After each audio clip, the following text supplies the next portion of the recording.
Binabati ko ang lahat ng students, ang student council, at mga administrators ng Infant Jesus Academy Antipolo. Magandang araw at magandang buhay sa inyong lahat. Maraming bagong pagsubok ang hinaharap ng mga estudyante, lalo na ngayong pabalik na tayo sa face-to-face classes.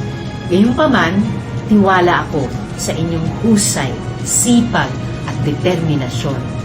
Alam ko na gagawin ninyo ang lahat upang makamit ang inyong mga pangarap para sa inyong pamilya at para sa buong bansa. Sa katunayan, kahanga-hanga at talagang maipagmamalaki ang inyong pagpupursige ng mga mag-aaral sa kabila ng pandemya at ng krisis sa ekonomiya.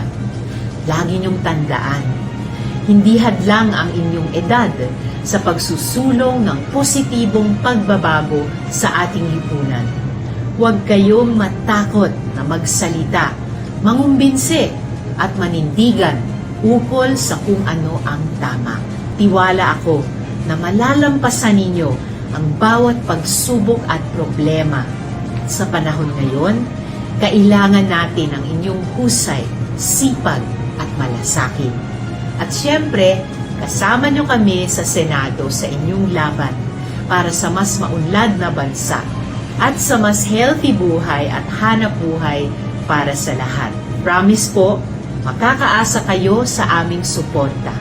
Muli, binabati ko kayong lahat. Good luck and serve the people. Padayon. Alagang Unilav yan. Paracetamol is a generic name of Biogesic. If symptoms persist, consult your doctor.